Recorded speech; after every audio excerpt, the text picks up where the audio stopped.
kenapa kita kena julang nama Dixon ni? Bukan dia penjajah ke? Benda tu tak masuk akal. Kenapa macam bayangkan ada orang merompak kampung kita, kemudian kita julang nama dia.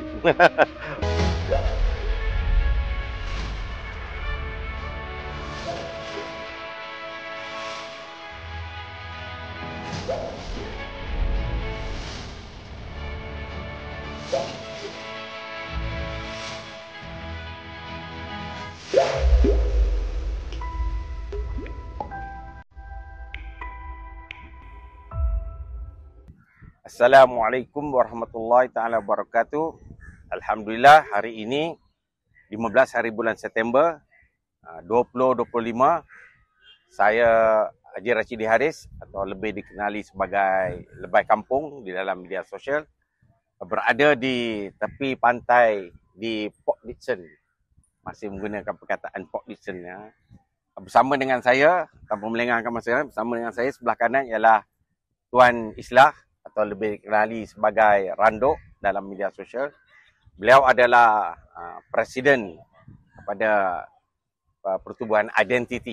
Jadi kami di sini kita buat podcast atas nama Nasionalis untuk membicarakan tentang bandar atau pekan. Sekarang dulu pekan lah, sekarang bandar Port Dickson. Okey. Sebelah saya mula tanpa melengahkan masa bersama saya panggil Tuan Islah ya. Okay, Islah. Alhamdulillah. Yang pertamanya soalan bila kita sebut bau-bau ni agak kecoh lah. Sebenarnya benda terlalu remeh dan simple, dia tu nak menukar bandar Port Dickson kepada apa nama dia tadi? Pantai Dermaga. Pantai Dermaga. Tetapi yang menjadi agak kecoh sedikit lah. Jadi sebelum kita nak pergi bercerita tentang pertukaran itu, sejarah tu perlu diketahui oleh orang ramai lah. Yang pertamanya saya nak tahu perkataan Port Dickson tu, asal usul Port Dickson tu. Port tu kita tahu, Dickson ni. Boleh Tuan Islah hurai sedikit tentang sejarah. Terima kasih Haji. Saya suka nak mulakan dulu dengan bagi mukadimah lah pada penonton. Sebenarnya usaha nyah identiti penjajah ni, dia dah bermula awal, bukannya sekarang baru kita ni kali pertama ke tak. Daripada lepas merdeka dulu, North Borneo kita tukar jadi Sabah tahun 1963. Jesselton ditukar jadi Kota Kinabalu, tu penjeramaan baru tahun lebih kurang 65, secara rasmi 67. Pelabuhan Port Swettenham, abang kepada PD, ditukar tahun 70-an, 72 kepada Pelabuhan Klang. Provinsi Wellesley ditukar kepada Seberang Perai. Teluk Anson jadi Teluk Intan. Nampak tak? Usaha nak menyahkan identiti penjajah ni adalah salah satu usaha kita nak membina negara bangsa sebagai dengan identiti kita sendiri. Apa pasal kita nak merdeka daripada British ni? Mana-mana penjajah dalam dunia, tak ada penjajah yang datang nak majukan buat sekolah, tak. Dia datang pertama sekali kat sini, dia nak kaut hasil bumi kita, biji timah kita. Dan untuk itu John Frederick Dickson ni, dia John Frederick Dickson nama dia governor Singapura ni, dia datang, dia rampas Tanjung Kemuning selepas dia nampak tempat tu strategik. Tahun bila tu? Itu kalau ikutkan rekod 1889 dia sudah macam tukar menggunakan secara rasmi nama Port Dickson ni. Port ni pelabuhan lah. Sebab benda pertama dibuat, dia tengok kawasan perkampungan Melayu yang ada aktiviti ekonomi dekat situ. Kat seberang Tanjung tu dia ada pulau Arang. Orang Melayu dibakar arang, dia dijual kat situ. Jadi perkampungan tu dah ada. Nama perkampungan tu Tanjung Kemuning. Jadi Tanjung Kemuning. Waktu tu sebenarnya dalam proses mula campur tangan British dalam pentadbiran Negeri Sembilan, tengah ada rebutan kuasa apa semua. Biasalah dia masuk campur. Waktu tu dia rampas Tanjung Kemuning ni, dan perkara pertama dibuat JT. Sekarang dia panggil port lah. JT Dickson tu, kemudian dia buka stesen kereta api. Dia buat landasan kereta api daripada JT tu pergi ke tempat-tempat untuk nak mengangkut biji timah ni lah. Dekat Sungai Hujung. Sekarang nama dia Seremban. Jadi sebab tu daripada sini kita boleh dapat tahu tahun 1875 ini peta Inggeris sendiri, waktu awal-awal dia sampai, dia bukannya dia buat kaji selidik berapa ramai orang Melayu tak pergi sekolah ke, pandai baca ke.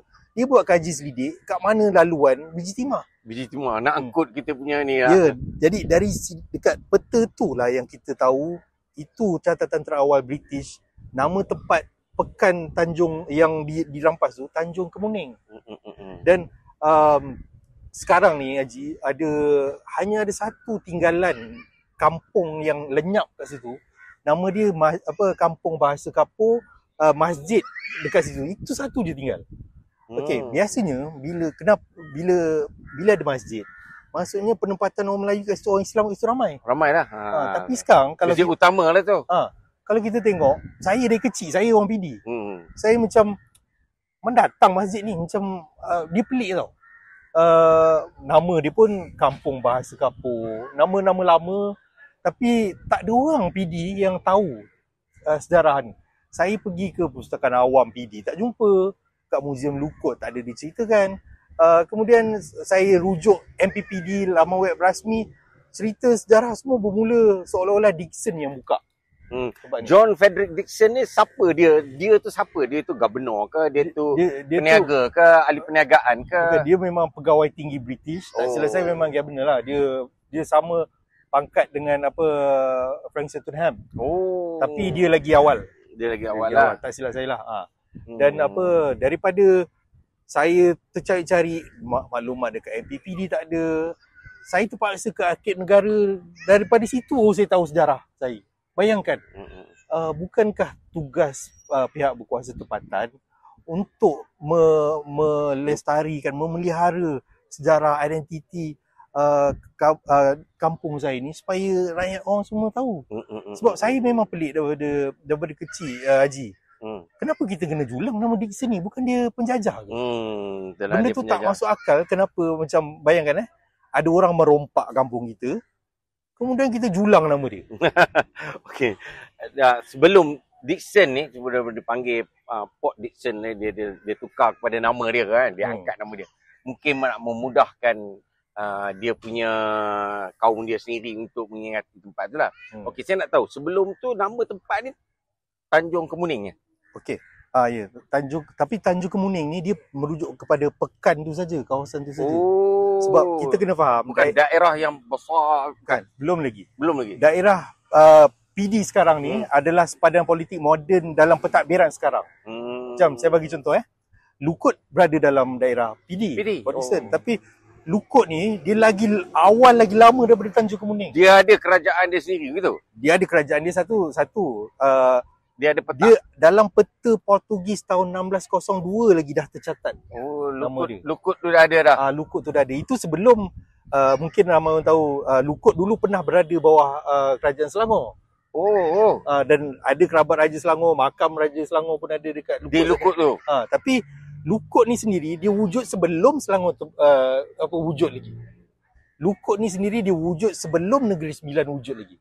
Jadi Lukut ni termasuk dalam Negeri Sembilan tu kan? Kan kita sebut ada Negeri Sembilan. Lukut ni termasuk ke? Kalau ikut yang awal-awal, Negeri yang Sembilan tu tak. Yang Negeri yang Sembilan tu yang awal Kelang. Kelang ditukar jadi dia ada pertukaran. Okey. Mana Lukut ni asalnya Selangor lah. Tak boleh nak kata gitu. Lukut ni dia tersendiri. Kemudiannya satu daerah sendiri. Boleh kata mungkin dulu bawah pengaruh kerajaan Melaka. Kemudiannya bila Melaka jatuh, dia bawah Johor. Betul. Okay. Kemudiannya bila Selangor terbentuk, dia masuk Selangor. Bila Raja Busu dia buat pelumbungan biji timah kat situ. Kemudiannya dia jatuh Negeri Sembilan. Bayangkan ada berapa negeri dah kat situ. Betul. Jadi saya ambil contoh lagi, Linggi contohnya dekat sepadan PD dengan Melaka. Orang Linggi ni dia siap bertempur dengan Belanda sana. Jadi apa yang saya nak kata, masing-masing tempat ni dia ada sejarah dia tersendiri. Tak adil tambah-tambah kalau nama Dickson ni tiba-tiba kau tak pernah jejak pun kat sana. Sebab Haji, Dickson ni 2 tahun lepas dia tukar, dia 1889 tu, dia tukar nama ke nama dia, simbol penjajahan apa semua. Dia balik UK, dia mati sana. Dia bukan balik mati di sini. Tak, dia balik sana, dia mati. Dia penjajah dia memang dia datang, dia menjajah, kemudian dia balik ke negara asal dia. And dia tinggalkan legacy dia. Nama dia Port Dickson tu. Okey. kenapa kita nak tukar? Kenapa ada nama dia tidak pakai Tanjung Kemuning tu tadi? Kenapa Tuan Islah keluar identiti, macam mana boleh dapat kataan baru tu tadi, apa tadi nama dia? Pantai Dermaga. Okey. Dia gini, macam saya kata tadi, sepadan daerah politik moden PD ni, dia sepadan yang baru. Tidak adil untuk Tanjung Kemuning ni nak dinamakan ke seluruh daerah ni, sedangkan Lukut sejarahnya lagi besar, lagi lama. Linggi pun ada sejarah dia lagi lama. Maknanya nak maksud dia Tanjung Kemuning ni kecil sebenarnya. Lukut ni lagi besar dengan Linggi ni semua. Betul, ni kan. Okey. Silakan. Dia ibarat macam contohnya macam nak kata Ampang, tiba-tiba nak dinamakan kepada seluruh Kuala Lumpur. Gombak pun marahlah orang Gombak kan. Begitulah lebih kurang. Jadi untuk nak berlaku adil, kita dan dalam masa sama kita nyah identiti Inggeris penjajah ni, dan dalam masa sama kita nak perkasa bahasa negara kita sendiri sebagai identiti kita. Dari situlah timbul idea untuk nak gunakan akronim PD tapi guna bahasa Melayu. Sebab menteri besar kita sebelum ni dah beberapa orang dah bagi alasan PD ni dah terlalu terkenal. Kita simpan memanglah lagi lama orang sebut nama tu. Siapa sebut sekarang Port Swettenham? Orang tak sebut lagi dah. Padahal hilang lah. Sekarang dah panggil Port Kelang lah. Kalau saya sebut Pelabuhan Kelang je. Pelabuhan Kelang. Apa yang saya nak kata kat sini, benda tu dijadikan alasan. Sedangkan macam saya kata tadi, Port Swettenham dengan Port Dickson ni dia usia dia lebih kurang. Jadi kalau kita boleh lupakan nama Port Swettenham, kapal walaupun ditukar ke Pelabuhan Kelang, tetap kapal-kapal berdagang kat situ tak sesat, dia berlabur kat situ juga. Jadi apa alasan sebenarnya yang besar sangat ke Dickson ni? Itu yang kalau kita bandingkan Port Dickson ni dengan sekarang ni Pelabuhan Kelang tu, mana lebih besar dia punya tu? Okay. Kalau ni secara peribadi saya lah, sebab saya pergi ke Arkib Negara, saya memang baca dokumen apa semua. PD ni memang adik kepada Pelabuhan Kelang, adik kepada Port Swettenham. Sebab dekat sana dia punya pengurusan pentadbiran dia. Jadi macam ada surat-surat nak meminta, macam contohnya tadi Dickson ni dia minta kuli untuk nak bina landasan kereta api dia tulis surat kepada Pelabuhan Kelang. Pelabuhan Kelang minta pada Pulau Pinang, minta pada Port Madras dekat India sana. Itu yang datang yang keturunan Tamil kat sini. Tetapi ramai yang tak tahu, Port Madras, kampung kepada yang keturunan Tamil dari India, pun dah ditukar nama kepada Chennai. Maksudnya usahanya identiti Inggeris ni bukan kita yang berjaya. Semua negara pun bila dah merdeka, kita cuba nak tampil dengan bahasa kita, identiti kita. Dan saya tak lupa nak jawab tadi Haji. Kenapa nama Pantai Dermaga tu? Ya, ada Pantai Dermaga tadi tu. Akronim PD kan? Okey, pantai tu semua orang tahu. Daerah ni memang sepanjang pantai. Pantai lah. Itu yang kelebihan dia lah. Dermaga ni bahasa Melayu. Maksudnya lebih kurang pelabuhan. Jadi itu dua ciri utama dekat PD ni. Iaitu pelabuhan dan pantai dia yang terkenal lah. Sekarang hari ni pun ramai kita tengok orang datang musim cuti ni. Datang ke pantai. Okey. Sekarang ni kita dah tahu siapa itu John Frederick Dickson. Kita tahu tentang Tanjung Kemuning. Tanjung Kemuning ni nama dia. Dan kita nak tukar kepada Pantai Dermaga. Okey. Dari segi dia punya sistem, mungkin kalau kita ubah tu ada kesan ke apa-apa ke sampingan kepada kita punya ni, ataupun boleh menjejaskan pelancongan, boleh menjejaskan ke atau macam mana? Okey, ni pendapat saya lah. Sebab daripada bacaan saya rasa semua orang yang mengambil tahu tentang perkembangan dunia, sejarah dunia, sebab orang risau pelancongan tu akan merosot tu. Kebanyakannya menjadikan itu sebagai alasan je. Contoh kita sebagai orang Islam agama persekutuan negara kita, tiap-tiap tahun kita sambut Ma'al Hijrah. Tak sedarkah kita perkara pertama, tahun pertama hijrah Nabi Muhammad SAW tukar nama Yathrib ke Madinah? Ya. Itu maksudnya apa? Maksudnya apa yang dibuat tu, pencenamaan ni penting. Dan sama juga macam Dickson ni, dia datang rampas Tanjung Kemuning tu, dia tak tukar lepas 50 tahun. Dia tukar waktu tu, dia tukar nama dia. Identiti dia. Itu sebagai cara penjajah nak doktrin, nak menyampaikan ini tempat aku yang punya. So kita kena kembalikanlah buat desain ni kepada asal dia. Tapi dengan nama yang baru tadi. Dengan nama yang baru. Pekan PD tu kembalikan nama dia Tanjung Kemuning. Okey. Sebelum ni dah elok dah audition. Macam mana boleh tercetus tu? Tercetus tu berdasarkan perubahan-perubahan yang ada atau macam mana? Okey. Maksud saya, istilah ada kena-mengena ke dengan bandar ni ada tu. Oh, okey. Saya memang orang PD, saya lahir, saya membesar dekat PD, saya membesar kat pekan tu. Jadi ada banyaklah benda-benda yang membuatkan sentimen tu darah kat sini dan keluarga besar saya pun kat sini. Pak cik belakang ni rumah arwah pak cik makcik saya. Keluarga bini saya pun orang PD. Dia lagi arwah nenek saya, arwah nenek bini saya. Dia bela saya waktu kecil. Ni sebelum kita kahwin lah. Waktu kita kecil kan. Daripada kecil saya dengar, boleh rujuk juga dengan makcik-makcik saya ni. Dia tak sebut kalau dia nak pergi pekan tu, kebiasaan saya sebut pergi pekan. Dia sebut nak pergi Tanjung. Dia tak sebut pergi PD. Dia tak sebut. Dia sebut nak pergi Tanjung. Waktu tu saya tak adalah terfikir apa benda ni. Tanjung tu Pulau Pinang lah. Jadi macam contoh kan, waktu saya dalam proses nak membesar, sampailah saya dah tu bangka ni, saya tak tahu apa nama dia. Saya terpaksa macam saya kata tadi, saya terpaksa ke Akib Negara. Dari situ baru saya dapat kaitkan dengan sedih tau. Saya dapat kaitkan dengan apa yang arwah nenek bini saya sebut Tanjung, pergi Tanjung. Dan dekat kawasan situ pun ada papan tanda jalan Tanjung Kemuning. Tak ada orang tahu. Jadi seolah nak menunjukkan bahawa Frederick Dixon yang pencetus, yang membuka bandar ni. Padahal sebenarnya bandar ni dah ada dulu dah sebelum ni. Dan yang sedih ni cerita sentimen lah. Macam contoh saya bersekolah dekat sekolah yang Inggeris buat tu. Dulu dipanggil GEPS. Oh, GPS orang sini orang lama-lama panggil GPS lah. Waktu zaman saya dah ditukar nama Sekolah Rendah Kebangsaan Port Dickson. Sekarang dah ditukar nama Sekolah Kebangsaan Port Dickson. Tapi apa yang saya nak kata, saya pernah bersekolah dekat situ dengan bangunan lama kolonial Inggeris tu. Bangunan tu dah terbakar dah sekarang. Bila saya nak lepak dengan rumah kawan-kawan saya lintas landasan kereta api yang Dixon buat. Saya pergi ke kawasan seberang yang mana itu penempatan keturunan pekerja-pekerja kuli-kuli yang buat landasan kereta api lah. Kawan-kawan Tamil saya yang cerita. Ini landasan ni kan datuk aku buat. Haji bayangkan, waktu saya kecil saya dengar macam tu, saya macam ya ke? Ni kawan-kawan lah. Ya. Tapi bila tiba-tiba macam landasan kereta api pun dah hilang, dah kena tanggal, dah dijual. Oh, tak ada dah. Dah jual lah. Kemudiannya Pekan Port Dickson tu pun dah hilang rupa kolonial, dia dah 70% hilang.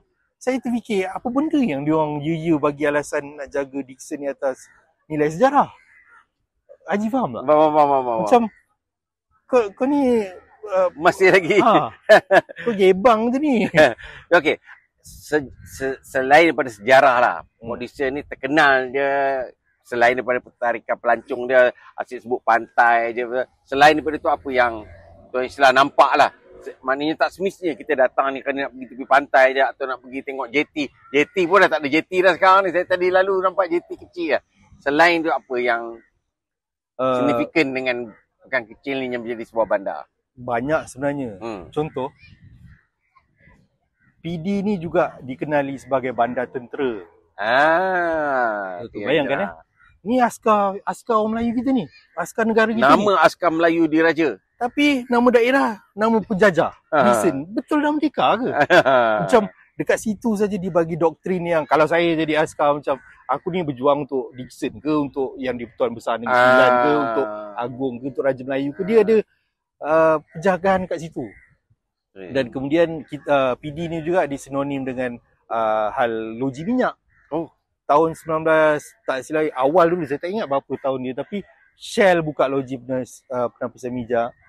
ESO pula masuk campur nak bersaing. Benda ni dah lama, sebab tu bila dah dibuka loji penapisan minyak ni, orang-orang luar datang duduk dekat sini yang orang luar lah. Dan yang sedihnya, orang-orang luar ni dia menganggap macam bila dia baru jejak kat sini, Dixon ni lah yang sesuatu yang sentimen yang paling penting pada dia. Nampak tak? Macam saya tadi, saya lebih kepada keturunan orang asal PD ni. Ya, asal usul dia. Mana hilang sejarah dia? Oh, Dixon buat macam ni. Dixon yang rampas. Tapi kenapa julang nama dia? Saya agak memang sedih lah kenapa sepatutnya pemimpin PBT dia cakap lah benda ni. Kita dah merdeka. buang nama. Kalau nak simpan pun letaklah satu jalan, nama Jalan Port Dickson. Tak juga. Haji bayangkan. Dia namakan ada pantai dekat Pasir Panjang tu, Pantai Dickson. Ya. Saya dapat tahu pantai ni pun tukar nama dah. Dulu nama dia pantai lain lah. Dulu kita sebut Batu Empat je. Batu Empat dia. Sekarang nama Pantai Sarjana. Saya tak ada masalah sebab tu. Sebab itu masih identiti kita. Tapi pantai, yang nak sebut tadi, Pantai Dickson ni. Bila masa Dickson jejak tu? Apa pasal? Itu tahun 2000 lebih baru ditukar nama tu. Belum tentu dia sampai situ pun. Kemudian yang lagi tak betulnya, cuba fikir. Dalam Negeri Sembilan ni, daerah mana yang ada nama yang di-Pertuan Besar Negeri Sembilan? Pantai mana yang ada dinamakan sepenuh nama apa? Ialah yang di-Pertuan Besar Negeri Sembilan. Apa Dickson ni lagi besar daripada raja kita? Ya, betul. Itu yang saya nak dengar. Penjenamaan ni tak betul. Dia tata kelola dia tak betul. Betul. Kalau dia contoh, dia kekalkan nama stesen kereta api Dickson tu, saya tak ada masalah. Tapi Haji tahu tak? Punyalah dia orang bagi alasan nak jaga nama Dickson ni. Tahun lepas, stesen kereta api Dickson tu saya pergi tengok, dia jadi rumah anjing. Anjing duduk ke situ. Okay. So, begitulah keadaan dia. Maknanya kita nak ubah ni bukanlah kita nak nak nama apa semua, bukan. Nak mengembalikan balik sejarah kita, mengingatkan jati diri kita, asal usul kita. Saya rasa betul juga kita kena faham balik sebenarnya kita kalau tak buat tu, anak cucu cicit kita akan ingat Dickson ni yang buka pekan ni. Dickson ni yang bandar ni. Dickson. Jadi perlu kita sedarkan bahawa sebelum tu lagi dah ada. Untuk yang terakhir, untuk disampaikan kepada orang ramai supaya kita bukan ada niat kita bukan nak kadang-kadang orang ingat bila kita nak ubah sesuatu ni, kita nak berjatuhkan kerajaan. Bukan. Kita nak menghidup balikkan identiti, nak menunjukkan jati diri kita. So apa yang Encik Islah, Tuan Islah kata elok disampaikan, kita berkongsi bersama-sama dan mengajak orang. Sebab kadang-kadang bila kita nak tukar ni pun, saya dapati tak semua orang respon. Saya tengok dalam New Straits Times yang buat partition tu, lebih banyak yang tidak menyokong. Dan agak luar biasa lah, saya agak pelik lah. Itu kan dah? Ya, bukan. Yang menyokong lagi ramai. Yang menyokong. Alhamdulillah. Sebab saya tengok yang awal-awal tu, kemudian saya nampaklah ada perubahan tu. So, nampaknya kalau begitulah keadaannya, maknanya menyokong lagi ramai, elok ditukar jugalah keadaan kan. Okey, untuk yang terakhir, kepada mereka yang menyokong bersama dengan Tuan Islah ni, apa nak disampaikan? Okey, saya nak menyampaikan ini. Kita sebagai rakyat Malaysia, tak kira kita keturunan apa, warna apa, ada perkara teras tentang negara kita ni yang sepatutnya merentas sepadan politik. Merentas sepadan warna kulit, agama, geografi kita, lawa ke tidak ke apa semua. Dia macam contoh kan, bendera Malaysia terbalik, semua orang rakyat Malaysia patut marah. Dia tak perlu macam aku Negeri Sembilan, tak boleh janji bendera Negeri Sembilan tak terbalik. Tak boleh gitu. Betul. Tak kira engkau keturunan Punjabi ke, kalau engkau rakyat Malaysia, bendera Malaysia diterbalikkan, kau mesti marah. Sama juga bahasa kebangsaan, bahasa Melayu ni, dia identiti negara. Dia lagi tinggi status dia berbanding bendera Malaysia. Dia termaktub dalam perlembagaan perkara 152. Bendera Malaysia tak. Tapi ini yang ramai orang tak nampak lah. Dan dekat sini apa yang saya nak cakap, bila kita nak ubah, nak nyah identiti di sini, ini bukan isu politik. Ya. Dia isu orang ini menjajah negara ni. Kita nak merdeka daripada dia. Ini suara rakyat, bukan suara pembangkang, bukan suara politik, tetapi suara rakyat asal usul bandar ini. Dan jadi kenapa nak kena julang? Sebab dia akan memberi kesan jangka masa panjang. Rakyat kita akan ada krisis identiti tau. Yang mana kalau dalam kita ada sekolah jenis sekolah kebangsaan berjenis-jenis. Itu satu hal. Tiba-tiba engkau terhege-hege nak jadi orang putih. Lepas tu bahasa Melayu pun sampai sekarang dah 68 tahun merdeka. Gagap lagi. Okey. Jadi apa kan? Okey, gitulah kita dengar bicara kita hari ini. Saya bersama dengan saya Tuan Islah, yang mana beliau bersungguh-sungguh untuk mengubah nama-nama, bukan politiciannya, kalau boleh semua. Kita bukan target nak tukar satu nama bandar, bukan maknanya semua. Sebagaimana kita punya YB sendiri ada sebut, kalau boleh nak tukar semua. Kita pun sokong tu, nak tukar semua. Sungguhlah itu, kalau boleh kerajaan memang kita, tapi yang terbaik kita buat lepas satu. Saya teringat 100 tahun Teluk Intan. Dulu nama dia Teluk Insan, sekarang dah tukar kepada Teluk Intan. Saya rasa bangga. Bandar saya dah tukar dah. Orang Teluk Intan. Saya orang Teluk Intan. Saya rasa bangga. Dulu Teluk Insan, selalu saya sebut Anson Bay. Sekarang jadi dah Teluk Intan kan. Alhamdulillah Teluk Intan tu kan. So itulah. Setakat inilah kita punya podcast. Alhamdulillah kita telah menyampaikan dengan Tuan Islah atau lebih dikenali sebagai Randok di dalam media sosial mengenai cadangan beliau untuk menukar bandar Port Dickson ini kepada pantai dermaga. InsyaAllah di lain masa kita akan berjumpa lagi dengan tokoh-tokoh lain yang kita akan bincangkan untuk tahu lebih lanjut tentang isu-isu semasa dalam negara. Saya sudahi dengan wabillahi taufiq. Wassalamualaikum warahmatullahi wabarakatuh.